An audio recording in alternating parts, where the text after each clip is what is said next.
Good morning बच्चों। आपको मैं प्रिपरेशन सिखा रहा था haloalkanes and haloarenes की। तो मैंने 5-6 प्रिपरेशन आप लोगों को बताई सारी, और एक आज लास्ट प्रिपरेशन सिखा रहा हूँ haloalkanes and haloarenes की। बहुत ही सारी इंपॉर्टेंट प्रिपरेशन हैं haloalkanes and haloarenes की, और बेटा विद मैकेनिज्म सिखा रहा हूँ, इसलिए आप लोगों को बहुत ज़्यादा याद भी नहीं करना सारी चीज़ों को। तो आज जो मैं प्रिपरेशन बताऊँगा वो बहुत ही कॉमन है और बहुत ही नेम से भी आती है, कन्वर्जन के नेम पे भी आती है, और इंपॉर्टेंट पॉइंट ऑफ व्यू से है बोर्ड में। तो इसका नाम है हुन्स डीकर रिएक्शन। क्या बोलते हैं? Hunsdiecker reaction. Hunsdiecker reaction के नाम से जानी जाती है, या इसको साइंटिस्ट थे बोरोडीन हुन्स डीकर। तो बोरोडीन अभिक्रिया के नाम से भी बोला जाता है, या हुन्स डीकर रिएक्शन के नाम से बोला जाता है। तो इससे ये भी एक हेलो एल्केन्स और हेलो एरीन्स बनाने की एक प्रिपरेशन है। बेटा हम लोग बनाते इसको कैसे हैं? तो सबसे पहले करते क्या है, सिल्वर का डेरिवेटिव ले लेते हैं RCOOAg। सिल्वर का डेरिवेटिव ले लिया जाता है, Br2 वाटर को ऐड कर दिया जाता है, ब्रोमीन वाटर को। जैसे ब्रोमीन वाटर को ऐड करेंगे in the presence of CCl4, जैसे करा देंगे ये बना लेगा RBr प्लस CO2 बना लेगा, और प्लस AgBr को रिमूव कर देता है। क्लियर हो गया? अब बात को बड़े अच्छे से समझो, ये बना कैसे प्रिपरेशन। R मींस यहां पता ही तुमको, R फॉर होता है एल्काइल ग्रुप। तो एल्काइल ग्रुप या एराइल ग्रुप कोई भी हो सकते हैं, एराइल ग्रुप यहां पे ले सकते हैं हम लोग। तो एल्काइल या एराइल ग्रुप लेने पे एक चीज ये भी बता दे रहा हूं, यहां पर हम CH3 भी ले सकते हैं, यहां पे हम C2H5 भी ले सकते हैं, C2H5 भी ले सकते हैं, या यहाँ पे हम फेनिल ग्रुप भी ले सकते हैं, मतलब एरीन्स का मेंबर भी लिया जा सकता है। तो कुल मिला के बेटा यदि इस रिएक्शन को हम देखें थोड़ा अच्छे से, तो यहाँ पर CH3 दिया हुआ है COO, और यहाँ पर CH3COO Ag ले लिया जाए तो इसका नाम हो जाएगा सिल्वर, और ये तुम्हारा एसीटेट ग्रुप है तो इसको बोलेंगे सिल्वर एसीटेट को ले लिया गया। सिल्वर एसीटेट को लिया, प्लस कर दिया, Br2 से ट्रीट कर दिया। जैसे Br2 से ट्रीट करेंगे ये तुरंत बना लेगा CH3Br प्लस AgBr बना लेगा, और AgBr के साथ प्लस का CO2 रिमूव कर देगा। क्लियर हो गया? कोई प्रॉब्लम हो तो बताओ। तो लेट्स सपोज दैट यहाँ पे ये 2-3 तरीके से आ सकती है, कंप्लीट द रिएक्शन में भी आ सकती है या कन्वर्जन में भी आ सकती है। अब जैसे मान लीजिए Ag के साथ फेनिल लगा हुआ, तो क्या बोलेंगे इसको? सिल्वर फिनाइसिटेट। क्या बोलेंगे? सिल्वर फिनाइसिटेट प्लस Br2 वाटर यहाँ पे ऐड कर लिया। जैसे ऐड करेंगे यहाँ पे Br बना लेगा, और Br बनाने के बाद प्लस AgBr बनाएगा बच्चा, और प्लस ये CO2 हो जाएगा। किसी को कोई प्रॉब्लम हो तो बोलो। क्लियर हो गया ना? तो कुल मिला के ये हमारा एक तरीके से फार्मूला है। कभी भी हुन्स डीकर के नाम से आती है रिएक्शन, तो सिल्वर एसीटेट को ले लिया जाता है, Br2 वाटर डाल दिया गया, CH3Br AgBr और CO2 बन जाता है। बात ये आई कि ये तो एक तरीका हो गया, सारी बुकों में दिया हुआ कि ये याद करने का एक तरीका है। जब बेटा इसके मैकेनिज्म आ जाए तो ये यहाँ पे कुछ भी दिया होगा, हम रूल के अकॉर्डिंग इसको कंप्लीट कर सकते हैं। अब कैसे बनाएंगे तो इसको देखो, यहाँ पे सब लोगों ने नोट कर लिया था। अब देखो इसके बाद हुन्स डीकर रिएक्शन की मैकेनिज्म मैं आपको बता रहा हूं। यहाँ पे मैकेनिज्म ये बना कैसे, जो ये रिएक्शन हमारी थी RCOOAg plus Br2 gives out RBr plus AgBr plus CO2 के फॉर्म में रिमूव हो गया। Any problem? अब ये कैसे पॉसिबल हुआ, बना कैसे? तो देखो मैकेनिज्म यदि इसकी हम देख लें तो मैकेनिज्म बड़े प्यार से समझना, कुछ भी याद नहीं करना है। यहाँ पे Br2 is a diatomic molecules, द्विपरमाणविक है, डाइएटॉमिक है। Br2 को यहाँ पे ले लिया हमने, Br2 को लिया, इसके बीच में होमोलिटिक क्लीवेज हुआ। कैसा क्लीवेज हो रहा है? होमोलिटिक क्लीवेज हुआ। जैसे होमोलिटिक क्लीवेज होगा, ये वाला बॉन्ड हाफ बॉन्ड क्लीवेज किया, ये हाफ बॉन्ड क्लीवेज कर जाएगा, दोनों पे रेडिकल्स आ जाएंगे, Br radical plus Br radicals, दोनों पे रेडिकल्स आ गए। अब मेरे पास सिल्वर एसीटेट दिया हुआ है, सिल्वर एसीटेट मींस RCOOAg मान लीजिए दिया हुआ है।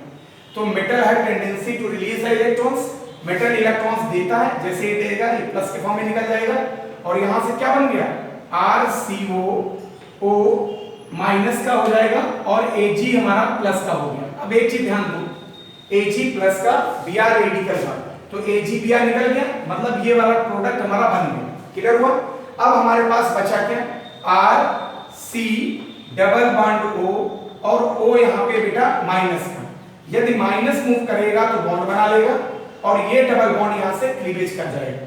जैसे क्लीवेज किया तो R हो गया, C O पे नेगेटिव आया और यहाँ पे डबल बॉन्ड O आ गया। अब एक चीज बहुत अच्छे समझो, नेगेटिव चार्ज मूव किया तो बॉन्ड बना, लेकिन इसकी वजह से यहाँ पे नेगेटिव, क्यों नेगेटिव आया? Oxygen is a more electronegative elements in the periodic table. More electronegative है, इलेक्ट्रॉन्स को विड्रॉ कर रहा है और माइनस के फॉर्म में टूट गया।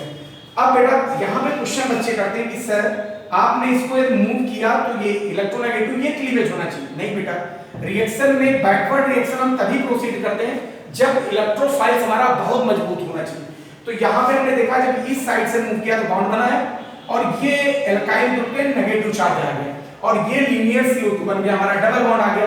और CO2 कब निकलता है, रिमूव होता है, बाहर निकलता है जब दोनों साइड में डबल बॉन्ड्स आ जाते हैं। तो ये CO2 के फॉर्म में निकल गया बाहर, मतलब ये भी प्रोडक्ट हमारा बन गया और इस R पे आ गया नेगेटिव चार्ज। क्लियर हो गया? और देखो एक Br रेडिकल का मेरे पास बचा हुआ था, Br रेडिकल का जोड़ दिया तो ये RBr का फॉर्मेशन कर देता है। तो this is the बोरोडीन-हुम्स-लीकर reaction.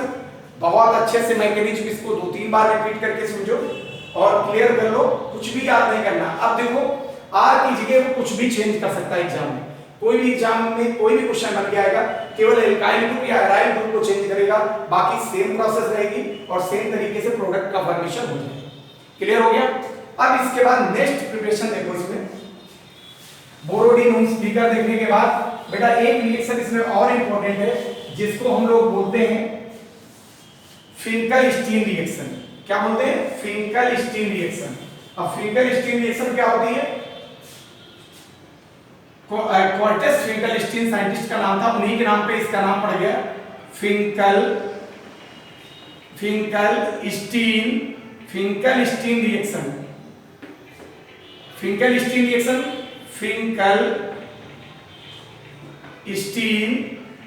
Finkelstein अवक्रिया, फिंकल-स्टीन रिएक्शन। बेटा इसमें क्या हुआ, इस रिएक्शन में हाइड्रोजनों का विनिमय होता है। क्या होगा? हाइड्रोजनों का बेटा विनिमय होता है, विनिमय होता है। इसमें हाइड्रोजनों का विनिमय होता है, मतलब एक्सचेंज द हाइड्रोजन्स।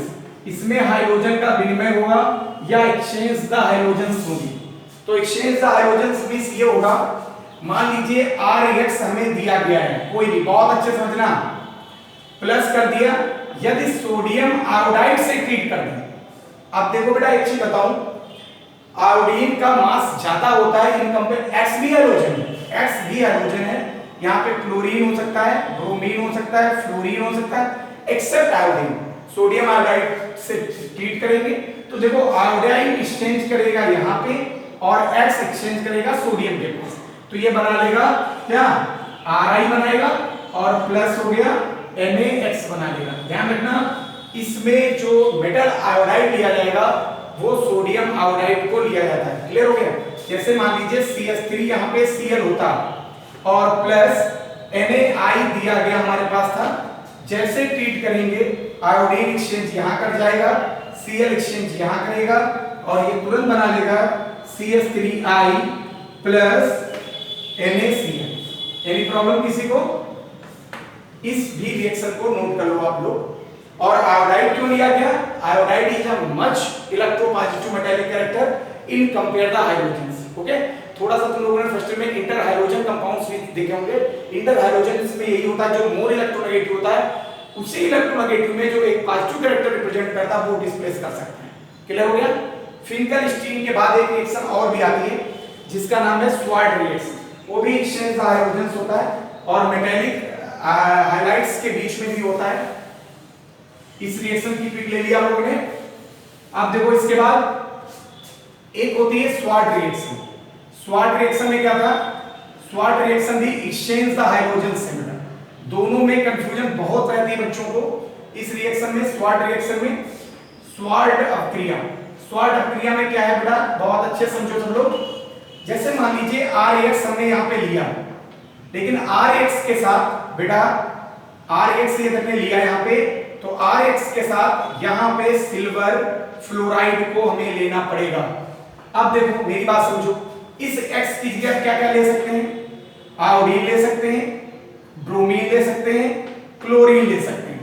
अब एक्सचेंज द हाइड्रोजन्स, अब इसमें जब एक्सचेंज द हाइड्रोजन्स करेंगे तो ये क्या बना लेगा, RF का फॉर्मेशन करेगा और प्लस AgX निकाल देगा।